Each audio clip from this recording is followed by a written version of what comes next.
सब अपने अपने बच्चों के साथ दाना लेने जाते हैं। मैं कितनी दुर्भागी हूँ जो ऊपर वाले ने मुझे अभी तक संतान की खुशी नहीं दी। टुनटुनी, आप चिंता न किया करें। देखना, एक दिन हमारे घर में भी छोटे छोटे बच्चों की चूचू होगी और मैं हर रोज अपने बच्चों को लेकर नदी पर जाया करूँगा। आपकी बातों के सहारे ही तो मैं अभी तक जिंदा हूँ। फिर टुनटुनी चिड़िया उसका पति दाना लेकर वापस घर आ रही थी कि रास्ते में घायल बूढ़ी कबूतरी गिरी हुई थी। मेरी मदद करो, कोई मेरी मदद करो। टुनटुनी चिड़िया उसका पति उस घायल बूढ़ी कबूतरी के पास जाते हैं। माँ जी, क्या हुआ आपको? आप कैसे घायल हुई है?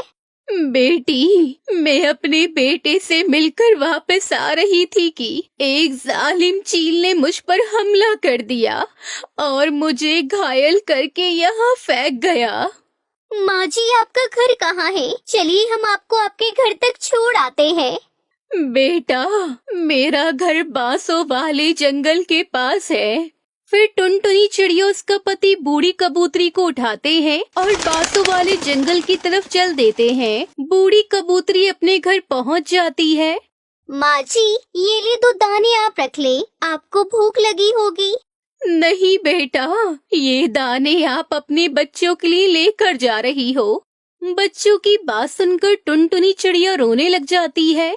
कहा माँ जी, शायद ऊपर वाला हमसे नाराज है। शादी को 2 साल बीत गए मगर अभी तक हमारी संतान नहीं है। दुखी ना होना बेटी, तुम्हारी जैसी अच्छी चिड़िया को संतान की खुशी जरूर मिलेगी। ये लो बेटी, ये सुनहरा बीज तुम खा लो। इसे खाने से तुम्हें संतान की खुशी जरूर मिलेगी। ये कैसा सुनहरी रंग का बीज है माँ जी? हाँ बेटा, आपके यहाँ सुनहरी अंडा होगा और उस सुनहरी अंडे से सुनहरा बच्चा बाहर निकलेगा, लेकिन आपको अपने बच्चे की रक्षा करनी होगी। टुनटुनी चिड़िया और टुन्नू चिड़ा खुशी खुशी अपने घर लौट आते हैं। टुनटुनी चिड़िया वो सुनहरी बीज खा लेती है और दोनों पति पत्नी सो जाते हैं। ऐसे ही कुछ दिन गुजर जाते हैं और फिर एक दिन सुबह टुनटुनी चिड़िया अंडा देती है जो सोने की तरह चमक रहा था। अरे टुन्नू जी, देखिए, मैंने अंडा दिया है। टुनटुनी, ये अंडा तो सुनहरे रंग का है। ऐसे लग रहा है जैसे ये सोने का अंडा हो। भूल गई, याद नहीं? उस बूढ़ी माँ जी ने जो सुनहरी रंग का बीज दिया था और कहा था कि हमारे यहाँ सुनहरी रंग का बेटा होगा। हाँ, याद आया। अब हमें इस अंडे की रक्षा करनी होगी। आज के बाद मैं भोजन लेने जाया करूँगा और मैं ही नदी से पानी लेने। आप हर समय घर में ही रहा करोगी।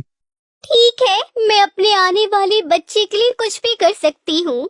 टुन्नू चिड़ा भोजन लेने चला जाता है। रास्ते में उसे सुंदरी कौवी मिलती है। अरे सुनो टुन्नू, क्या टुनटुनी चिड़िया घर पर है?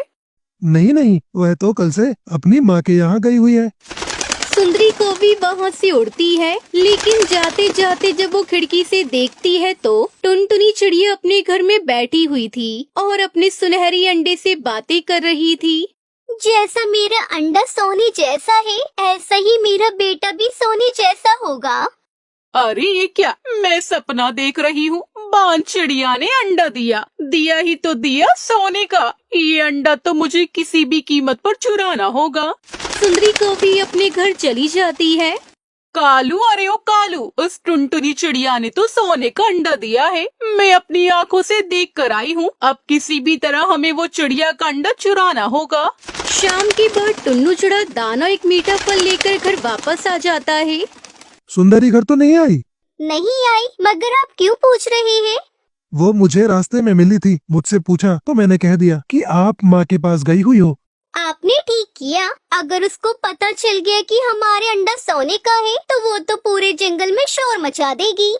उस रात आसमान पे गहरे बादल छाए हुए थे और हवाओं के साथ ही तेज बारिश शुरू हो जाती है। कालू, अब क्या होगा? आज रात तो हमने टुनटुनी चिड़िया का अंडा चुराने का प्लान बनाया हुआ था। बारिश हो या तूफान, हम कौवे तो अपना काम कर ही लेते हैं। सुंदरी कौवी और कालू कौवा घर से निकलते हैं। टुनटुनी चिड़िया उसका पति सोए हुए थे। अरे कालू जी, तुम यहाँ बैठो, मैं टुनटुनी चिड़िया का अंडा चुरा कर लाती हूँ। सुंदरी कौवी खिड़की के रास्ते टुनटुनी चिड़िया के घर में घुस जाती है। सुनहरी अंडा टुनटुनी चिड़िया के पास ही पड़ा हुआ था। किसी न किसी तरह सुंदरी कौवी वो अंडा उठा लेती है और चुपके से वहाँ से निकल जाती है। दोनों कौवे तेज बारिश से बचने के लिए एक पेड़ की डाल पर बैठ जाते हैं। कालू जी, थोड़ी बारिश रुकेगी तो फिर घर जाएंगे। लाओ तो मैं भी देखूं, ये सोने का अंडा। दूसरे पेड़ पर उल्लू चोर छुपा हुआ था। ये कौवे के पास तो सोने का अंडा है। अगर किसी भी तरह ये सोने का अंडा मिल जाए तो सारी जिंदगी चोरियां करने से जान छूट जाएगी। ऐसा सोचकर उल्लू चोर अपनी बंदूक लेकर कौवे के पास जाता है। लाओ, ये अंडा मुझे दे दो, नहीं दो।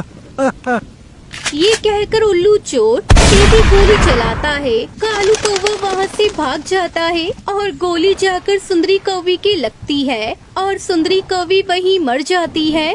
सुनहरी अंडा नीचे झाड़ियों में गिर जाता है। उल्लू चोर काफी देर तक वो अंडा झाड़ियों में ढूंढता है, लेकिन उसे वहाँ से कुछ भी नहीं मिलता। फिर सुबह हो जाती है। उठिए, अरे टुन्नू जी उठिए, देखिए हमारा अंडा किसी ने चुरा लिया है। टुनटुनी चिड़िया तो फूट फूट कर रोने लग जाती है। कितने सालों बाद हमारी ऊपर वाले ने सुनी थी। कितना प्यार था मुझे अपने अंडे से, लेकिन किसी जालिम ने मेरी खुशियाँ मुझसे छीन ली। अब चुप कर जाओ टुनटुनी, शायद हमारे भाग्य में संतान की खुशी है ही नहीं। टुन्नू चिड़ा अपने घर से निकल जाता है। वो बहुत दुखी था। दाना क्या ढूंढना था, वो तो अपनी पत्नी से अपने आंसू छुपाने निकला था। वो एक पेड़ की डाल पर बैठकर फूट फूट कर रोने लग जाता है। टुनटुनी, तुम क्या जानो मुझे कितना दुख है। तुम तो मेरे सामने रो सकती हो, लेकिन मैं तो तुम्हारे सामने रो भी नहीं सकता। रोते रोते टुन्नू चिड़ा का ध्यान नीचे झाड़ियों में जाता है। झाड़ियों में सुंदरी कौवी मरी पड़ी थी। वो उड़ता है, सुंदरी कौवी के पास आ जाता है। ये सुंदरी कौवी को क्या हुआ? ये कैसे मर गई? अरे ये अंडा तो मेरा अंडा है, सुंदरी के पंख के नीचे। फिर टुन्नू चिड़ा अंडा लेकर घर आता है, जिसे देखकर टुनटुनी चिड़िया बहुत खुश होती है। टुन्नू जी, ये बहुत खुशी की खबर है। आपको हमारा खोया हुआ अंडा कैसे मिल गया? शायद सुंदरी ने हमारा अंडा चुराया था। अंडे के पास वही मरी पड़ी थी। हमें तो हमारा अंडा मिल गया, लेकिन वो बुरी कौवी अपनी लालच की वजह से अपनी जान से गई। कुछ दिनों बाद टुनटुनी चिड़िया के अंडे से बहुत ही सुंदर सुनहरी रंग का बेटा निकलता है, जिसे देखकर टुनटुनी चिड़िया और टुन्नू चिड़ा बहुत खुश थे।